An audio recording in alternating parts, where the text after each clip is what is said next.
আসসালামু আলাইকুম গাইস, আমি মোহাম্মদ তারেক স্যারের কাছে বলতে চাইতেছি, একটু আগে একটা ভিডিও দেখলাম।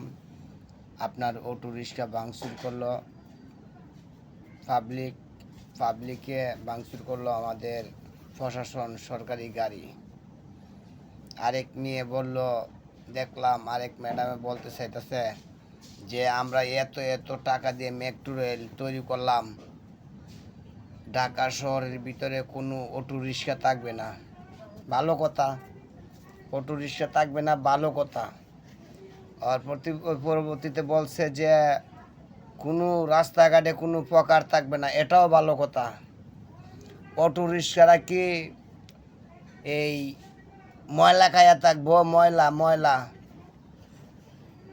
ওরার যে চাকরি নাই, কর্ম নাই, কি করে খাইবে বলেন? জনগণের কাছে বলতে চাইতেছি ভাই আমি, যে মনে হয় যদি বাংলাদেশে 18 কোটি মানুষ থাকে তাহলে মনে হয় যে বেকার অবস্থায় মনে হয় যে 6 কোটি মানুষ। হেরা পকারি করে খাইতেছে, কেউ আম বেচে খাইতেছে, কেউ আমের বত্তা বেচে খাইতেছে, বিভিন্ন রকমের ব্যবসা করে খাইতেছে ফুটপাতে। করবো কি? ফুলাপান বাচ্চা কাচ্চা নিয়ে খাইতে হইব তো। এটা কি ওর বাপে দিয়া যাইব না জনগণের বাপে দিয়া যাইব? ও একটা কর্ম করে খাইতেছে। ওন যদি ওর ফেডে লাত্তি দিয়া তুমি কোটি কোটি টিহা দিয়ে মেট্রো রেল তৈরি করলা, ওই সে ওই লোকের ছেলে মেয়ে বাচ্চা বউ ফুলাভান হেরা কি করে খাইব? তাহলে হে করে একটা চাকরি দিয়ে দাও তোমার বাপের কোম্পানি। ওর বাপের কোম্পানির মধ্যে একটা চাকরি দিয়ে দেন, যত প্রকার আছে, যত অটো রিক্সাওয়ালা আছে ওদেরকে দিয়ে দেন, তাহলে ওরা বাচ্চা কাচ্চা নিয়ে একটু দুইলা ডাল ভাত খাইতে পারবে। আমি মোহাম্মদ তারেক স্যার কাছে বলতে চাইতেছি, যদি আমার কথাটা যদি ভালো না লাগে, ভালো লাগার কথা না, উচিত কথা, বন্ধু বেজার গরম ভাতে বিলাই বেজার, উচিত কথায় মাইসে দেখতে পারে না। মাইসে কয় না যে বালা মানুষ মার্কে দুলা উচ্চ করে যায়, খারাপ মানুষ মার্কে হতে হতেই কয়ে যায়। আমি কয়দিন আগে একটা ভিডিও দিছিলাম, আমার এলাকাতে গেছিলাম, নেত্রকোনা মদন গেছিলাম। মনে হয় 10 জায়গায় মনে হয় স্যার, মনে হয় যে 10 জায়গায় পুলিশে টাকা নিছে, এই অটোতে নিছে, এই পিক আপতে নিছে, গাড়িতে টাকা পয়সা নিছে। ওদের কি আমাদের সরকারি বেতন দেয় না? তাহলে এরকম করলো।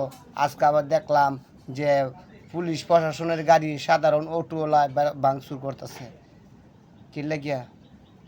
অটোর কাছ থেকে সাধারণ লাগে, এই কয়দিন পরে পরে ব্যাটারি নিয়ে যায়, থানার মধ্যে আবার যে টাকা দিয়া 4,000 5,000 টাকা দিয়ে নিয়ে আয়, না হয়তো অটোটা নিয়ে যায়, তাহলে 1200 টাকা দিয়া নিয়ে আইয়ে আজকে আনছে, কালকে আবার দৌড়ে লুয়ে গেছে, কালকে আনছে, পরশু আবার লুয়ে পড়ছে। তাহলে এরকম করবে কি লাগিয়া?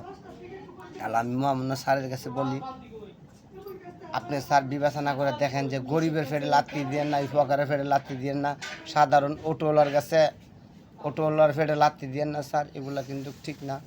নাইলে ওই স্যার ওদেরকে আপনার কাছে আপনি রিকোয়েস্টভাবে বলতে চাইতেছি যে আপনি ওই গরিব কাঙ্গালদের স্যারকে চাকরি দিয়ে দেন, অটোওয়ালারে চাকরি দিয়ে দেন স্যার, আর পকাওয়ালারে চাকরি দিয়ে দেন। আমি জানি না আমার ভিডিওটা কার কাছে কেমন লাগবে, সকলে আমার জন্য দোয়া করবেন। আমি ভালো বলছি না খারাপ বলছি এগুলো বিবেচনা করে দেখবেন।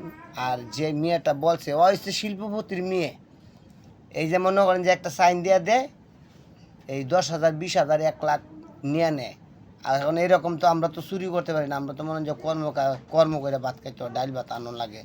ধরেন 500 1000 টাকা নিয়ে মনে হয় যে এই 2টা আম বেশি নাইলে, বড়ি বেশি নাইলে, কামরাঙ্গা বেশি বেচে আইনে বউ ফুলা বন্ধ খাই, বাসা ভাড়া দিই। ওর তো বাসা ভাড়া দেওয়া লাগে না, এই কারণে ওই কথাটা বলছে। ও যদি কাম করিয়া খাইতো, যদি পরিশ্রম করিয়া খাইতো, তাহলে এই কথাটা গরিবের নিয়ে করলো না। আসসালামু আলাইকুম সকলের কাছে।